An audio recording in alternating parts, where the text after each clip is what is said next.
আজ বিশ্বের সমস্ত মুসলিমের চোখ একটিমাত্র মানুষের দিকে, ইমাম মাহাদি। প্রতিটির হৃদয়ে একটাই প্রতীক্ষা, কখন আসবেন তিনি, কখন নেতৃত্ব দেবেন মুসলিম উম্মাহকে, বিশ্বজুড়ে ন্যায় ও সুশাসন প্রতিষ্ঠা করবেন। কিন্তু অনেকেই জানতে চান, ইমাম মাহাদির আগমন কি শুধু ইসলামিক ধর্মগ্রন্থেই উল্লেখ আছে, নাকি পৃথিবীর অন্যান্য ধর্মেও তার আগমনের ভবিষ্যৎবাণী করা হয়েছে? আর সবচেয়ে বড় প্রশ্ন, আজকের এই আধুনিক দুনিয়ায় যাদের হাতে রয়েছে উন্নত অস্ত্রশস্ত্র, যারা নিয়ন্ত্রণ করে বৈশ্বিক অর্থনীতি, আর যাদের কাছে প্রতিটি মুসলিমের ব্যক্তিগত তথ্য পর্যন্ত তাদের হাতে, সেখানে একজন মানুষ কিভাবে তাদের মোকাবিলা করবেন? চলুন এই সমস্ত প্রশ্নের উত্তর খোঁজা যাক। মাহাদি ধারণা। মাহাদি শব্দের অর্থ হল পথপ্রদর্শক, এমন একজন মানুষ যিনি জুলুমের অন্ধকার থেকে মানবতাকে বের করে বিজয়ের পথে নিয়ে আসবেন। এই ধারণাটি নবী সাল্লাল্লাহু আলাইহি ওয়াসাল্লামের আগমনেরও বহু সহস্রাব্দ আগে থেকেই প্রচলিত ছিল। হাজার হাজার বছর আগে হযরত নূহ আলাইহিস সালামের সময়, যখন মানবতা সীমাহীন দুর্নীতি, মূর্তি পূজা, জুলুম ও অবিচারে ডুবে গিয়েছিল, তখন কিছু নেককার মানুষ আল্লাহর কাছে প্রার্থনা করতেন, হে আল্লাহ, এমন একজন মানুষকে পাঠান যিনি মানবতাকে নতুন পথে নিয়ে যাবেন। আল্লাহ তাদের প্রার্থনা কবুল করলেন এবং তাদের মাঝে হযরত নূহ আলাইহিস সালামকে পাঠালেন। তিনি 950 বছর ধরে মানুষকে সতর্ক করলেন, কিন্তু সংখ্যাগরিষ্ঠ মানুষ তার কথা মানল না। কেবলমাত্র কিছু নেককার মানুষ ছাড়া সবাই ধ্বংস হয়ে গেল এক মহাপ্লাবনে। পর হযরত নূহ আলাইহিস সালাম তার অনুসারীদের সাথে নিয়ে আবার নতুনভাবে জীবন শুরু করল। কয়েক শতাব্দী পর মানুষ আবারও মূর্তি পূজায় মগ্ন হল। সেই সময়ের ধর্মগ্রন্থগুলোতেও একজন আল্লাহর বন্ধুর আসার কথা লেখা ছিল, যিনি মানুষকে হেদায়েত দেবেন। সেই সময় এলেন হযরত ইব্রাহিম আলাইহিস সালাম, যিনি মূর্তি পূজা ত্যাগ করে তাওহীদের বাণী প্রচার করলেন। এরপর বনি ইসরাইল মিশরে ব্যাপকভাবে বৃদ্ধি লাভ করল এবং উন্নতি লাভ করল। কিন্তু তখন মিশরে ফেরাউনের রাজত্ব চলছিল। ফেরাউন বনি ইসরাইলকে ভয় পেতে শুরু করল এবং তাদের নিজের গোলাম বানিয়ে নিয়ে সীমাহীন অত্যাচার চালালো। বহু বছর ধরে এই জুলুম চলতে থাকলো। বনি ইসরায়েলরা আল্লাহর কাছে প্রার্থনা করতে থাকলো একজন ত্রাণকর্তার জন্য। তখন আল্লাহ তাদের কাছে হযরত মূসা আলাইহিস সালামকে পাঠালেন। হযরত মূসা ফেরাউনকে পরাজিত করে বনি ইসরাইলকে মুক্তি দিলেন। কয়েক শতাব্দী পর হযরত ঈসা আলাইহিস সালামের যুগ এলো।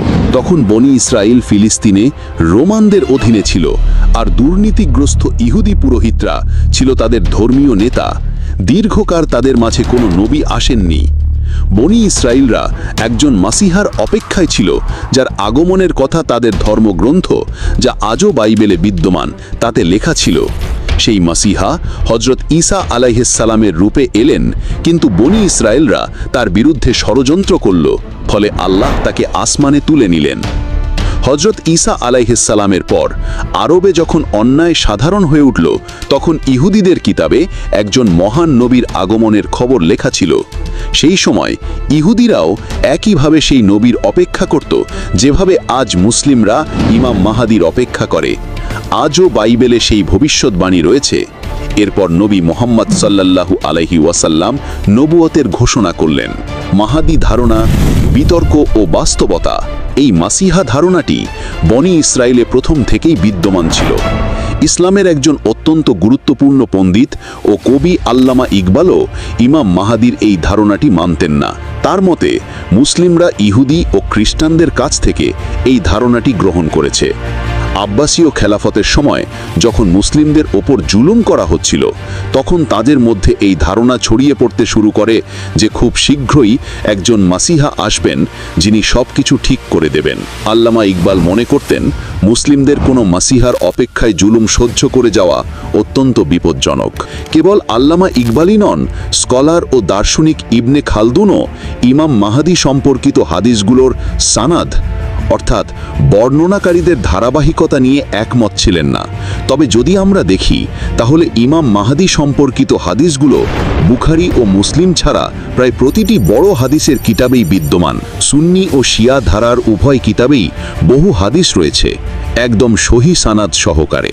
বিভিন্ন ধর্মে মাসিহা এক বৈশ্বিক বিশ্বাস। শুধু ইসলামই নয়, আজ বিশ্বের প্রায় প্রতিটি প্রধান ধর্মেই একজন মাসিহার আগমনের ভবিষ্যৎবাণী রয়েছে। মেসোপটেমিয়ায় একজন রাখালের উল্লেখ আছে যিনি একজন মাসিহা হবেন। মিশরে একজন ওসিরিস নামের মানুষের উল্লেখ আছে যিনি এই পৃথিবীকে আবার জীবিত করবেন। একইভাবে জোরোয়াস্ট্রিয়ান ধর্মে একজন জোরোয়াস্ট্রা নামের মানুষের কথা বলা হয়েছে যিনি শেষ সময়ে জন্মগ্রহণ করবেন এবং একটি বড় যুদ্ধ করবেন। হিন্দু ধর্মে কল্কি অবতার বিশ্বাস করা হয়, যিনি কলিযুগে সাদা ঘোড়ার ওপরে সওয়ার হয়ে আসবেন এবং হাতে তলোয়ার নিয়ে জুলুমের বিরুদ্ধে যুদ্ধ করবেন আর পুরো পৃথিবীতে ধর্ম প্রতিষ্ঠা করবেন। বৌদ্ধ ধর্মেও মিত্রেয় নামের একজন মানুষের উল্লেখ আছে যিনি সেই সময় আসবেন যখন মানুষ ধর্ম থেকে বিচ্যুত হবে। তিনি সত্য প্রচার করবেন এবং দুনিয়াকে সঠিক পথে দেখাবেন। ইহুদিরাও তাদের মাসিহাকে বিশ্বাস করে যিনি ভবিষ্যতে আসবেন, তবে তাদের মাসিহা ইসলামিক দৃষ্টিকোণ থেকে দাজ্জাল হবে, যিনি তাদের নেতৃত্ব দেবেন এবং তৃতীয় উপাসনালয় থার্ড টেম্পল নির্মাণ করবেন। আর খ্রিস্টানরা হজরত ঈসা আলাইহিসসালামের দ্বিতীয় আগমনে বিশ্বাস করে, যা মুসলিমরাও মানে। তাই এই মাসিহা ধারণাটি প্রতিটি ধর্মেই বিদ্যমান। আর ইসলামে ইমাম মাহাদির ধারণা কোনো মন গড়া বিষয় নয়, বরং এটি সহি হাদিসগুলোতে সুপ্রতিষ্ঠিত। এতটাই যে আমেরিকান প্রেসিডেন্ট জো বাইডেনও ইমাম মাহাদি সম্পর্কে জানেন এবং নেতানিয়াহুও জানেন যে মুসলিমরা আবারও খেলাফত প্রতিষ্ঠা করবে। ইমাম মাহাদি বর্তমান বিশ্বের চ্যালেঞ্জ। কিন্তু এখানে সবচেয়ে বড় প্রশ্ন হলো, ইমাম মাহাদি কিভাবে এই বিশ্বের পরাশক্তিদের চ্যালেঞ্জ করবেন, যাদের কাছে আছে উন্নত অস্ত্রশস্ত্র, যারা পুরো পৃথিবীর অর্থনীতি নিয়ন্ত্রণ করে, আর যাদের কাছে প্রতিটি মুসলিমের ডেটা মজুদ। শেষ পর্যন্ত একজন মানুষ কিভাবে তাদের সবাইকে হারাবেন, যেখানে ইমাম মাহাদির এই দুনিয়াতে আসার আগে পরিস্থিতি আরও অনেক বেশি কঠিন হয়ে উঠবে। সিরিয়ায় জুলুম করা হবে, যা আজও হচ্ছে। জালিয়াতির ব্যবস্থা সাধারণ হয়ে উঠবে। গ্রেটার ইসরায়েল প্রতিষ্ঠিত হবে, যা স্বয়ং নেতানিয়াহু পুরো বিশ্বের সামনে দেখিয়েছেন। সেই সময় ফিলিস্তিনকে শুধু ইতিহাসের বইয়েই মনে করা হবে, আর ভারতে মুসলিমদের ওপর বহু জুলুম করা হবে। নবী সাল্লাল্লাহু আলাইহি ওয়াসাল্লাম বলেছেন, দুনিয়ার জাতিগুলো তোমাদের বিরুদ্ধে যুদ্ধ করার জন্য একে অপরকে আমন্ত্রণ জানাবে। তখন মুমিন অনেক কম থাকবে এবং পৃথিবী জুলুমে ভরে যাবে। ইমাম মাহাদির আগমন, লক্ষণ ও প্রস্তুতি। নবী সাল্লাল্লাহু আলাইহি ওয়াসাল্লামের হাদিস আছে, তিনি বলেছেন, যখন আরবের একজন বাদশার মৃত্যু হবে, তখন পরবর্তী বাদশার জন্য বিরোধ দেখা দেবে। তখনই একজন মানুষ কাবার কাছে আসবেন, যেখানে কিছু মানুষ তার হাতে বায়াত বা অনুগতের শপথ করবেন। এই মানুষটি হবেন 303 জন, যারা বিশ্বের বিভিন্ন অঞ্চল থেকে সফর করে আসবেন। ঠিক যেমন ইসলামের প্রথম যুদ্ধ বদর যুদ্ধে মাত্র 303 জন মুসলিম ছিলেন, যার পর ইসলামের এক নতুন অধ্যায়ের সূচনা হয়েছিল, তেমনি ইমাম মাহাদির সাথেও তার এই 303 জন বিশেষ সাথী থাকবেন। তারা নেককার, বুদ্ধিমান, শক্তিশালী এবং পরহেজগার হবেন। বহু হাদিসে আছে যে তারা এমন মানুষ হবেন যাদেরকে দুনিয়ার কেউ চিনবে না, কিন্তু আল্লাহর কাছে তাদের বড় মর্যাদা থাকবে। তাদের মধ্যে একজনের কাছে 40 জন মানুষের সমান জ্ঞান থাকবে। তারা নেতা নন, বরং কমান্ডার, স্কলার এবং চিন্তাবিদও হবেন। যখন তারা ইমাম মাহাদির হাতে বায়াত করবেন, তখন তারা তাকে একটি সেনাবাহিনী তৈরি করতে সাহায্য করবেন। যখন ইমাম মাহাদির আবির্ভাব হবে, তখন সেই সমস্ত মুসলিম যারা মজলুম জীবন কাটাচ্ছে, তারা তাকে সমর্থন করার জন্য যাবে, যেমন Khorasan, Yemen, Iran, Afghanistan, Iraq এবং সিরিয়া। কারণ আজ এই দেশগুলোর অবস্থা অত্যন্ত শোচনীয়, যার মূল কারণ হলো আমেরিকার হস্তক্ষেপ ও আঞ্চলিক পরিস্থিতি। সেপ্টেম্বর 2014-তে আমেরিকা সিরিয়ার ওপর আক্রমণ চালায়, যার পর বহু বছর ধরে সিরিয়ায় যুদ্ধের পরিবেশ বজায় ছিল। আজও সিরিয়ার অবস্থা অত্যন্ত খারাপ। একইভাবে আমেরিকা 2003-এ ইরাকের উপর হামলা করে, আর আজ ইরাকের অবস্থাও শোচনীয়। বহু বছর ধরে আমেরিকা আফগানিস্তানের সাথেও যুদ্ধ করেছে, আর আজ আফগানিস্তানের পরিস্থিতি আমাদের সবার সামনে। সেখানে আজ এত দারিদ্র্য, এমনকি এই মার্চ মাসে আমেরিকা ইয়েমেনের ওপর বিমান হামলা চালিয়েছে, যা ছিল আমেরিকার সবচেয়ে বড় সামরিক অভিযান। এখন আমেরিকা ইয়েমেনের সাথেও একই কাজ করতে চায়, কারণ ইয়েমেন ফিলিস্তিনের পাশে দাঁড়িয়েছে এবং ইসরায়েলি জাহাজগুলোর ওপর হামলা করছে। এমনকি পাকিস্তান পর্যন্ত আমেরিকার মিলিটারি গোপনে নিয়ন্ত্রণ করে থাকে, আর এখানে বাংলাদেশও বাদ নেই। কিন্তু এই সব কিছুর বাইরে ইরানই হলো একমাত্র দেশ যা বর্তমানে আমেরিকা ও ইসরায়েলকে সরাসরি মোকাবেলা করছে। ইসরায়েল নিজেই ইরানকে নিজেদের জন্য একটি বড় হুমকি মনে করে। আমেরিকাও জানে যে ইরান যথেষ্ট শক্তিশালী। যখন ডোনাল্ড ট্রাম্পকে জিজ্ঞাসা করা হয়েছিল যে ইরান তো দুর্বল, আপনারা তার উপর হামলা করছেন না কেন, তখন ট্রাম্প উত্তরে বলেছিলেন, ইরানই হবে সেই দেশ যা ইমাম মাহাদিকে সবার আগে সমর্থন করবে। নবী সাল্লাল্লাহু আলাইহি ওয়াসাল্লাম বলেছেন যে খোরাসান থেকে কালো পতাকা উড়িয়ে সেনাবাহিনী ইমাম মাহাদিকে সমর্থন করার জন্য যাবে। নবী সাল্লাল্লাহু আলাইহি ওয়াসাল্লামের সময় খোরাসান বলতে আজকের আফগানিস্তান, ইরান, পাকিস্তান এবং অন্যান্য দেশের কিছু অংশকে বোঝানো হতো। কিন্তু এই সমস্ত অঞ্চলের মধ্যে শুধুমাত্র ইরানেরই এখনও খোরাসান নামের একটি প্রদেশ রয়েছে। আর আপনারা ভালোভাবে জানেন কালো পতাকা কাদের। এই কারণেই ইরানই হবে সেই একমাত্র দেশ যা ইমাম মাহাদিকে সমর্থন করবে, কারণ খুব শীঘ্রই ইরান একটি পারমাণবিক শক্তি হতে চলেছে। তারা গোপনে পারমাণবিক অস্ত্র তৈরি করছে, যার পর শুধু পাকিস্তানই একমাত্র ইসলামিক দেশ থাকবে না যার কাছে পারমাণবিক অস্ত্র থাকবে।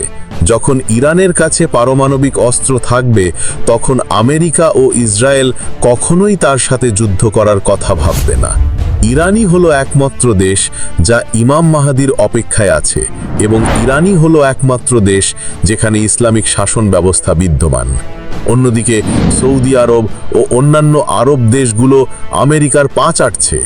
সৌদি আরব তো ইসরায়েলকে তেল বিক্রি করছে, আর সেই তেলই তাদের রকেটে ব্যবহৃত হয়, যে রকেটগুলো ফিলিস্তিনিদের ওপর আঘাত হানে। সৌদি আরবে আজও রাজতন্ত্রের ব্যবস্থা রয়েছে।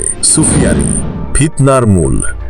যখন খোরাসান থেকে সৈন্যরা ইমাম মাহাদিকে সমর্থন করতে যাবে, তখন পুরো দুনিয়া জানতে পারবে যে আরবে একজন মানুষ ক্ষমতা অর্জন করছে, যা পশ্চিমা দেশগুলোর জন্য বিপদ হয়ে উঠবে।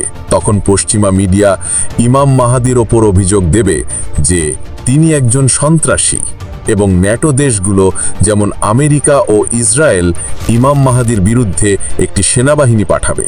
সেই সেনাবাহিনীর নেতা হবে সুফিয়ানি। সুফিয়ানি হবে একটি ফিতনা যার পিছনে থাকবে পশ্চিমা দেশগুলো।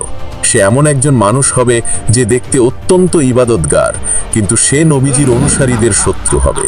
সে সিরিয়া থেকে বের হবে এবং মুয়াবিয়ার বংশের হবে। সে ইরাক ও সিরিয়ায় ব্যাপক হত্যালীলা চালাবে। ইমাম আলী ইব্রাহিম আলাইহিস সালাতু ওয়াস সালাম বলেছেন যে সুফিয়ানি সিরিয়া থেকে বের হবে। তার মুখের রং লাল হবে, তার চুল হালকা হবে এবং তার মুখে দাগ থাকবে। সে মসজিদ ভাঙবে এবং নবী সাল্লাল্লাহু আলাইহি ওয়াসাল্লামের অনুসারীদের হত্যা করবে। ইমাম বাকার ইব্রাহিম আলাইহিস সালাতু ওয়াস সালাম বলেছেন যে সুফিয়ানি সেই বছরই বের হবে যেই বছর ইমাম মাহাদির আবির্ভাব হবে। ইমাম জাফর সাদেক ইব্রাহিম আলাইহিস সালাতু ওয়াস সালাম বলেছেন যে সুফিয়ানির আগমন নিশ্চিত। সে ইমাম মাহাদির 15 মাস আগে আসবেন। ইমাম জাইনুল আবেদিন আলাইহিস সালাতু ওয়াস সালাম বলেছেন যে যখন সুফিয়ানি বের হবে, তখন মানুষের মন ভয়ে ভরে যাবে। তারপর ইরাক ও সিরিয়ায় প্রকাশ্যে রক্ত প্রবাহিত হবে। সে নারী ও শিশুদের হত্যা করবে। সুফিয়ানি মুয়াবিয়ার প্রতিচ্ছবি।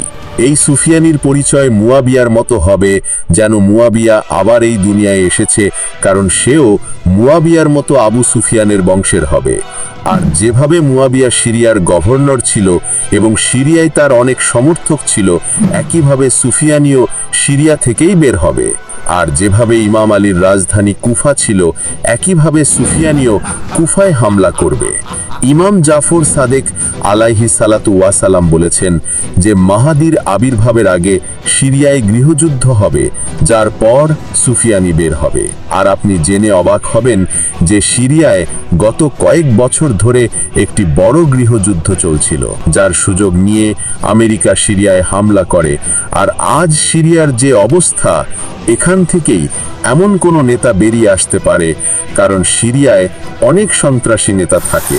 যখন ইমাম মাহাদির আবির্ভাব হবে তখন সুফিয়ানি ইমাম মাহাদির বিরুদ্ধে একটি সেনাবাহিনী পাঠাবে, কিন্তু সেই সেনাবাহিনী মরুভূমিতে বেদান নামক স্থানে মাটির নিচে তলিয়ে যাবে, যা আল্লাহর তরফ থেকে একটি মুজিজা বা অলৌকিক ঘটনা হবে। এটি দেখে যেসব মুসলিম ইমাম মাহাদিকে মিথ্যা মনে করে তারাও তার হাতে বায়াত করবে, এমনকি কিছু ইহুদি ও খ্রিস্টানও তাকে চিনতে পারবে এবং তাকে নিজেদের নেতা হিসাবে গ্রহণ করবে। দাজ্জাল ও চূড়ান্ত যুদ্ধ। কিন্তু কিছু স্কলার যারা দুনিয়াবি স্বার্থের পিছনে থাকবে তারা ইমাম মাহাদিকে মিথ্যা ও দাজ্জাল বলবে। মিডিয়াও সম্পূর্ণ প্রোপাগান্ডা চালাবে, তাকে মিথ্যা বলবে এবং মুসলিমদের তার বিরুদ্ধে করার চেষ্টা করবে, কারণ ইমাম মাহাদি সেই সময় দুনিয়ার পরাশক্তিদের জন্য একটি বিপদ হয়ে উঠেছেন।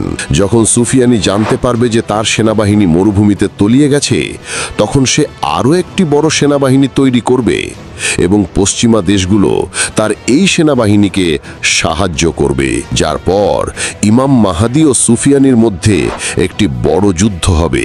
অর্থাৎ একদিকে ইমাম আলী আলাইহিস সালামের বংশ থেকে ইমাম মাহাদি থাকবেন আর অন্যদিকে মুয়াবিয়ার বংশ থেকে সুফিয়ানি থাকবেন। এই যুদ্ধে ইমাম মাহাদি সুফিয়ানিকে পরাজিত করবেন এবং তাকে হত্যা করবেন। সুফিয়ানির হত্যার পর আরবে ইমাম মাহাদির ক্ষমতা আরও বাড়তে থাকবে এবং আরও বেশি মানুষ তাকে সমর্থন করতে থাকবে। ইমাম মাহাদির যে 303 জন সাথী থাকবেন, তাদের প্রত্যেকের অধীনে হাজার হাজার বা লাখ লাখ সৈন্য থাকবে। অনেক সংগঠন ইমাম মাহাদির সমর্থনে আসতে থাকবে। এই সময় ইমাম মাহাদি হিন্দুস্থানের ওপর হামলা করবেন, কারণ সেখানে মুসলিমদের ওপর জুলুম করা হচ্ছে এবং হিন্দুস্থানকে জয় করে নেবেন। যার পর ইমাম মাহাদি পুরো দুনিয়াতে একজন মহান নেতা হয়ে উঠবেন, যাকে দেখে ন্যাটো ইমাম মাহাদির সাথে একটি শান্তি চুক্তি স্বাক্ষর করবে। অর্থাৎ ইউরোপীয় দেশগুলো ও আমেরিকা ইমাম মাহাদির সাথে চুক্তি স্বাক্ষর করবে, কারণ সেই সময় তাদের জন্য ইমাম মাহাদি ছাড়াও অন্য কোনো বিপদ থাকবে। এই কারণে তারা ইমাম মাহাদির সাথে চুক্তি স্বাক্ষর করবে। নবী সাল্লাল্লাহু আলাইহি ওয়াসাল্লাম বলেছেন যে তোমাদের এবং রোমানদের মধ্যে একটি শান্তি চুক্তি হবে, যার পর তোমরা তাদের সাথে মিলে অন্য কারো বিরুদ্ধে যুদ্ধ করবে, আর সে হবে তোমার এবং তাদের শত্রু। এখন সেই শত্রু কে হবে এটা তো ভবিষ্যতে জানা যাবে। হতে পারে যে তারা জায়নিস্ট হবে, কারণ তারা মুসলিমদেরও শত্রু হবে। ইমাম মাহাদি অন্যান্য দেশগুলোর সাথে মিলে তাদের বিরুদ্ধে যুদ্ধ করবেন। এই যুদ্ধে মুসলিমরা খ্রিস্টানদের সাথে মিলে জয়লাভ করবে।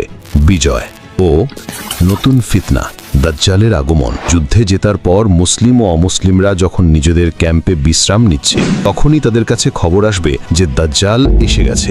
এটি শয়তান হবে যে মুসলিমদের মধ্যে ফাসাদ তৈরি করার জন্য ডাকবে এবং বলবে যে দাজ্জাল তোমাদের ঘর দখল করে নিয়েছে। মুসলিমরা এটি শুনে ভয় পেয়ে যাবে।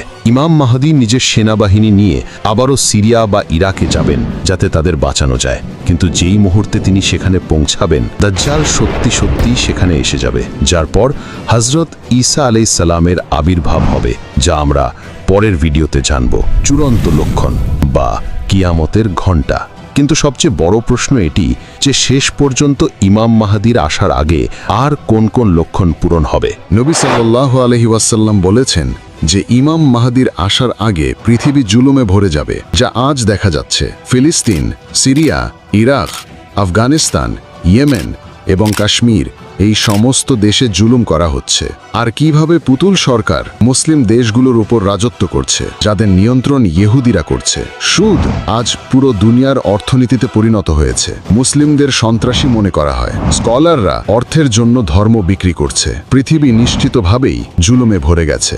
একইভাবে নবী সাল্লাল্লাহু আলাইহি ওয়াসাল্লাম বলেছেন যে মাহদির আসার আগে অন্ধকার রাতের মতো ফিতনা আসবে। মানুষ সকালের সময় মুমিন হবে এবং রাতের সময় মুনাফিক। আর আজ আপনারা দেখতে পাচ্ছেন যে সবচেয়ে বেশি ফিতনা আরবে বিদ্যমান। একইভাবে মিডিয়া সবচেয়ে বড় প্রপোগান্ডা ছড়াচ্ছে, যার কারণে কোনটা সত্য আর কোনটা মিথ্যা তা জানা কঠিন হয়। কিন্তু অনেক ভবিষ্যৎবাণী এমনও আছে যা এখনো পূরণ হয়নি। যেমন নবী সাল্লাল্লাহু আলাইহি ওয়াসাল্লাম বলেছেন যে ইমাম মাহাদির আসার আগে ইয়েমেন থেকে একজন মানুষ বের হবে। সে মানুষকে সত্য ও ইমাম মাহাদির দিকে ডাকবে। এই ব্যক্তি সুফিয়ানির সময়ই আসবে। এই সময় যদি দেখা যায় তাহলে ইয়েমেনে হুতি গ্রুপ এমন আছে তারা ফিলিস্তিনের পাশে দাঁড়িয়ে আছে এবং নিজেদের আহলে বায়াতের বংশধর বলে দাবি করে। এই হুতিরা ইসরায়েলের জাহাজগুলোকে ধ্বংস করে যা ইয়েমেনের পাশ দিয়ে যায়। তো হতে পারে যে সে তাদের মধ্য থেকেই কোনো একজন। একইভাবে নবী সাল্লাল্লাহু আলাইহি ওয়াসাল্লাম বলেছেন যে পূর্ব দিক থেকে একটি বড় আগুন বের হবে যা 3 রাত পর্যন্ত দেখা যাবে। মানুষ তাকে দেখে ভয়ের শিকার হয়ে যাবে। এখন এই আগুন একটি পারমাণবিক বিস্ফোরণও হতে পারে, যেমন ইরান যা আরবের পূর্বে অবস্থিত তারা গোপনে পারমাণবিক অস্ত্র তৈরি করছে। হতে পারে যে ইরান একটি বড় পারমাণবিক বিস্ফোরণ করবে, কারণ আমেরিকা ও ইসরায়েল উভয়ই ইরানের পারমাণবিক অস্ত্র তৈরি করা নিয়ে ভীত। যদি ইরান এই পারমাণবিক বিস্ফোরণটি করে তাহলে মানুষ সত্যি ভয় পেয়ে যাবে। আর আরেকটা কথা, এই ভিডিওটি যখন রেকর্ড হচ্ছে তখন 2025 সালের জুন মাসের 20 তারিখ। তো এখন হয়তোবা অনেক আলামত দেখা দিয়েছে, সেগুলো হয়তোবা এই ভিডিওতে বলা নেই, তাই একটু মানিয়ে নিতে হবে। হয়তোবা পারমাণবিক বোমা তৈরিও হয়ে গিয়েছে। আর যেমন নবী সাল্লাল্লাহু আলাইহি ওয়াসাল্লাম বলেছেন যে এই আগুন 3 দিন পর্যন্ত চলতে থাকবে, এর মানে মিডিয়াও এর কভারেজ করবে। ইমাম জাফর সাদেক আলাইহিস সালাম বলেছেন যে ইমাম মাহাদির আবির্ভাবের 15 দিন আগে একজন মানুষকে কাবার কাছে হত্যা করা হবে। এর নাম নফস এ জাকিয়া হবে। এই মানুষটি সম্ভবত একজন ইসলামিক অ্যাক্টিভিস্ট হবে যে মানুষকে সত্য কথা জানানোর চেষ্টা করবে, কিন্তু সৌদি সরকার হয়তোবা তাকে হত্যা করিয়ে দেবে। এই লক্ষণ আছে যা ইমাম মাহাদির আসার আগে সম্পূর্ণ হবে, কিন্তু এই লক্ষণগুলো খুব শীঘ্রই সম্পূর্ণ হতে চলেছে, কারণ নবী সাল্লাল্লাহু আলাইহি ওয়াসাল্লাম বলেছেন যে শেষ সময়ে কিয়ামতের লক্ষণগুলো এমনভাবে সম্পূর্ণ হবে যেইভাবে তসবিহ ভাঙার পর এর দানা একের পর এক পড়তে থাকে। মূল কথা হলো ইমাম মাহাদির আগমন এটি কোনো কল্পনার ব্যাপার নয়, এটি বাস্তবতার এক গম্ভীর ধ্বনি। আমাদের উচিত আত্মসমীক্ষা করা, আত্মশুদ্ধির পথে যাত্রা শুরু করা, সত্য ও ন্যায়ের পক্ষে অটল থাকা। কারণ এক ত্রাণকর্তা তখনই আবির্ভূত হন যখন মানবতা সর্বোচ্চ অন্ধকারে নিমজ্জিত হয়ে পড়ে।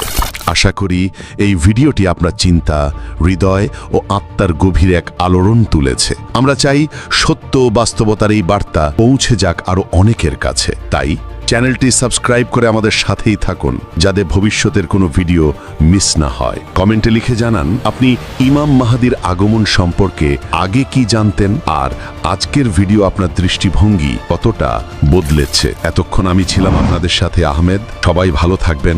আল্লাহ আমাদের সবাইকে হিদায়েত দান করুন, সত্যের পথে দৃঢ় রাখুন। আসসালামু আলাইকুম ওয়া রাহমাতুল্লাহি ওয়া বারাকাতুহু।